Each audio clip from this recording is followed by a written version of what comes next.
and we are going to I'm going to try to wrap this all up in a package before we do multi-compartmental modeling. Multi-compartmental modeling, sometimes I do that earlier, I'm doing it later this time, but it kind of doesn't necessarily fit easily with all this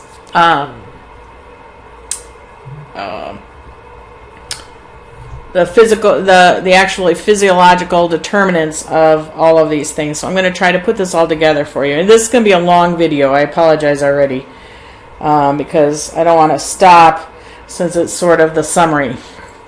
If you'll remember back in the beginning, basically I told you we're trying to figure out what's the best dosage regimen design that we can come up with for our patients to make sure that they are both safe and effective with the doses that we're giving our patients on an individual basis.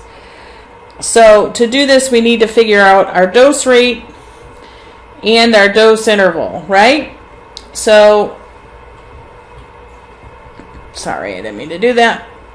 So we need our dose rate and our dose interval.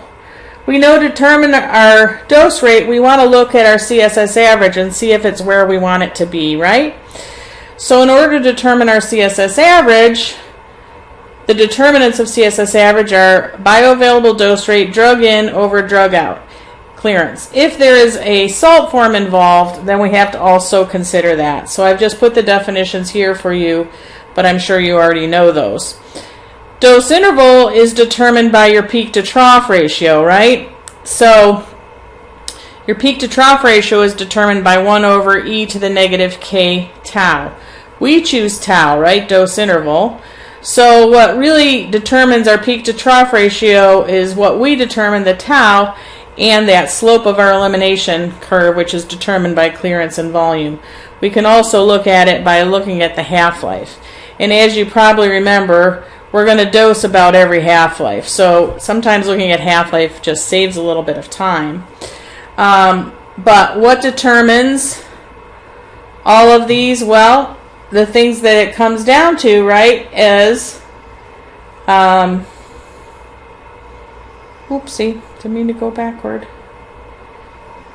Bioavailability, which is a determinant of CSS average. Clearance, which is also a determinant of CSS average. Volume, which is a determinant of K and half-life. And then clearance again. So remember, now we're going to dig deeper on those three important parameters: bioavailability, volume of distribution, and clearance. So we're going to start out with bioavailability just like we did in class. So we're going to go over what determines bioavailability. We're going to dig a little deeper. What are the determinants? What determines bioavailability? Well, you know this now. It's FA, fraction absorbed, which really just follows the rules of passive diffusion. So you just need to know the rules of passive diffusion, and you will understand fraction absorbed. It's a fairly simple concept. It is not Michaelis-Menten because you can't overwhelm it. It's just a passive diffusion, so it's all about that concentration gradient and the drug being in a form to pass through that membrane. So we have the fraction that gets absorbed. We have the fraction that makes it through the gut metabolism. When we say gut metabolism, we know that there's enzymes waiting in that gut to metabolize our drug. Usually the CYP drug, specifically CYP3A4, is in a lot of there's a lot of CYP3A4 in the gut, and the P-glycoprotein. P-glycoprotein, you know, is the bouncer of the body. So these enzymes and P-glycoprotein can be inhibited and enhanced, right? So we can have them blocked or we can have them increased. So that is a site of drug interaction. So is the fraction absorbed, right? Then we also have the fraction that escapes hepatic metabolism, which you now know is equal to 1 minus E, E being the extraction ratio for hepatic clearance. So how much drug makes it through that liver.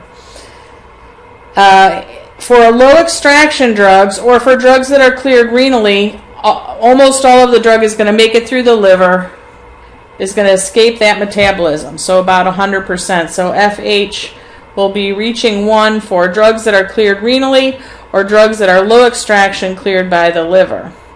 For drugs that are cleared by the liver and are high extraction, we're going to have more of the drug removed, and this is going to be the determinant with this fraction unbound equaling 1 because of non-restrictive clearance.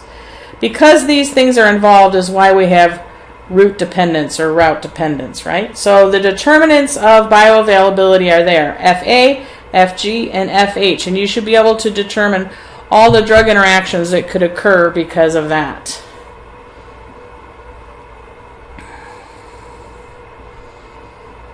So that's what determines bioavailability, but what does bioavailability determine? Well, it determines, as we know, CSS average.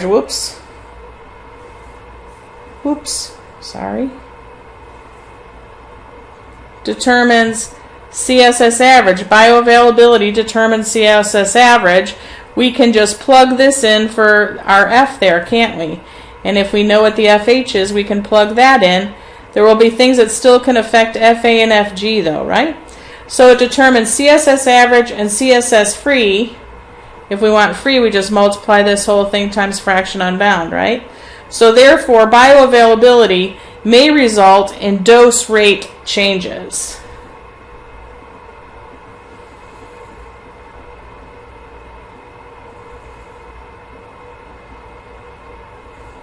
Now we're going to talk about volume of distribution.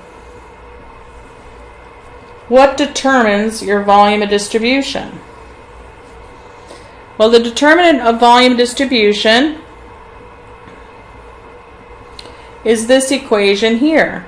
So we know we have volume of plasma, which is 0.4 liters per kilogram in a person.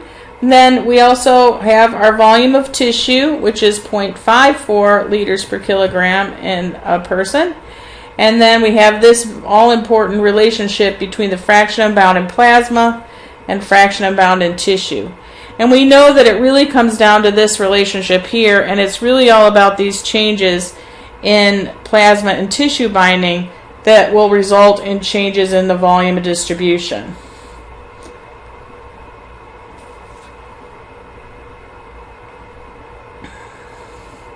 So what does the volume of distribution determine then? Well, we know it helps determine what our loading dose is going to be, right? Our VC, that initial volume. We also know it's a determinant here in both K and half-life. Therefore, it's going to help dictate our dose interval.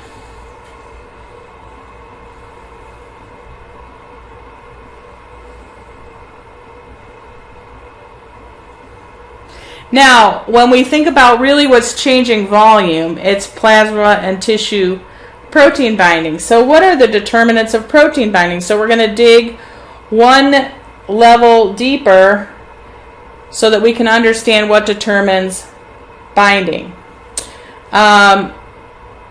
We know that there's a limited number of binding sites. So there's a limited number of protein binding sites. So this follows Michaelis-Menten kinetics. As you can see, this equation is the Michaelis-Menten form, right? The concentration bound will be equal to the N total, which is the number of binding sites available. So it's the capacity of the system. It's analogous to Vmax, right? That times concentration all over Kd plus concentration. Kd is the concentration where half of the binding sites are occupied. This is analogous to Km, so it's the affinity constant.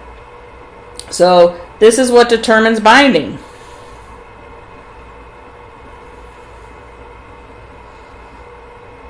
That's important to understand because what does protein binding determine? It determines a lot of things. It's quite important, isn't it? It's the most important thing to determine volume of distribution. Both plasma proteins and tissue protein binding are going to determine your VSS. It is one of the determinants of clearance for low extraction drugs, because for low extraction drugs, The clearance is approximated by intrinsic clearance and fraction unbound in plasma. It's also a major determinant in your filtration clearance. When your fraction unbound in plasma changes, you cannot, this is very important, right? You cannot trust your C total. The only time you have to look at CSS free is when there's been a binding change in the plasma. When there's been a binding change, you must look at C free, not at C total, because you can't to decide what you're going to do. Because we know CSS free is just CSS total times a fraction unbound in plasma. This is a really important point, guys. So binding, you can see, is